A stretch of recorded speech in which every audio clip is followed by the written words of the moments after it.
All right, you guys, first off, welcome to the Rogue River. We'll cool off a little bit. My name's Ben, we got Ryan. We'll be guiding the boats today. When you hop in the boat, these are set up to be sitting along the perimeter of the raft. The journey of running a rafting business as a family business has been tiresome. Running the business is a lot of hard work, and it feels like it never ends sometimes. There's a lot of variables that you don't have control over, but there's a lot of them that have pretty significant impacts.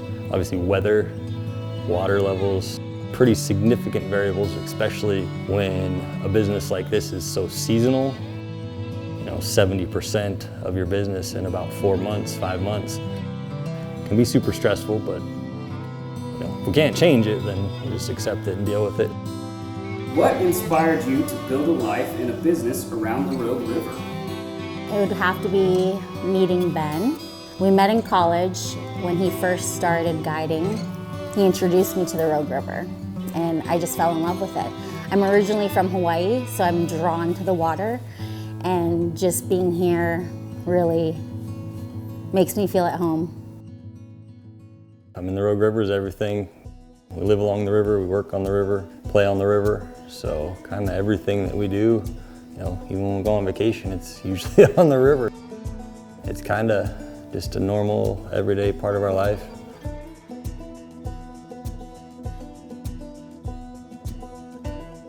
I think there's a few things that makes the Rogue River unique to other places that I've rafted. The amount of river there is and the different sections of it is pretty unique for sure, and some incredible whitewater. We will hit a couple Class 4 rapids today. Rafts have flipped in Class 4 rapids before. Not that it happens every time, but if it was to happen, first thing you want to do is scooch out from under the boat so we can see where everybody's at. And then we just talk you through what we want to go from there.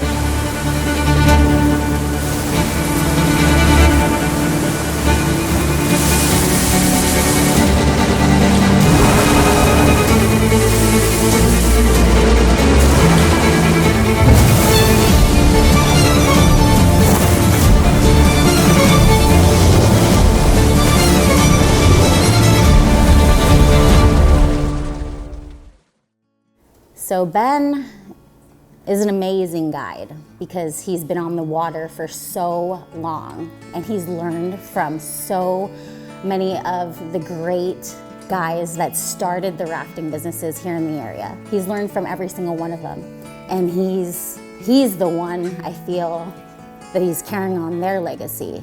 Like, he's learned from the best, therefore he's become the best, to me at least. The legacy Ben's trying to continue from all the OG guides that taught him what he knows. He's definitely trying to continue that legacy, but also create our own. No matter what stretch of the Rogue River you're on, it's only going to be wild for a little while and then it's calm again. That's probably one of the coolest things about the river. The scenic floats are cool because it's still giving them the opportunity to get out on the river and not necessarily getting out there for the whitewater, but just still want to see the river. It's very special to share the river with all the guests that come to us.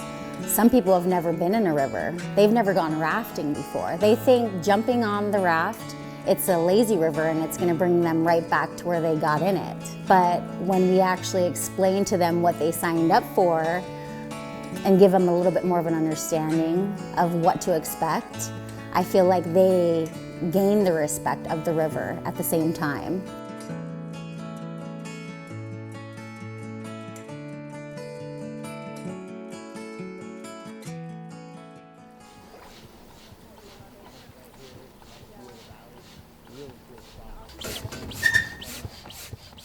One of the unique things about the Table Rocks is they call them vernal pools, but these pools in the springtime up on the top of that, they're formed by basalt is the type of rock, but they get these pools that have a type of flower or plant that only grows here, nowhere else in the world. I believe it's called the dwarf woolly meadow flower. There's all kinds of cool history and different wildlife and different plants and stuff that we see along the Rogue River, and there's some stuff that's in the local area that you might not see anywhere else in the world. So it's kind of fun to let people know, or sometimes even have the opportunity to point it out to them if we happen to see it while we're on the water together. But the other thing that's pretty cool is there's a freshwater shrimp that's very rare. It actually hides down in the soil up there in the top when it's dry this time of year. People from Oregon ask me all the time, why are you in Oregon and not back in Hawaii? And I said, have you seen what we have to offer? I kind of feel like the Rogue River is kind of like the centerpiece of the Rogue Valley. There's so many people that come to the valley, whether it's for Shakespeare or Brit Festival or something else going on, but they know that they want to see the Rogue River while they're here. Like, I think that goes hand in hand with visiting the area in some way or another. I mean, I even consider going up to Crater Lake is kind of visiting the Rogue River. I mean, it's right near the headwaters of it, and you're driving along it the whole way up there, basically. So yeah, there's not really any way to come to the Rogue Valley and not some way or another be affected by the Rogue River or get to experience it in some way.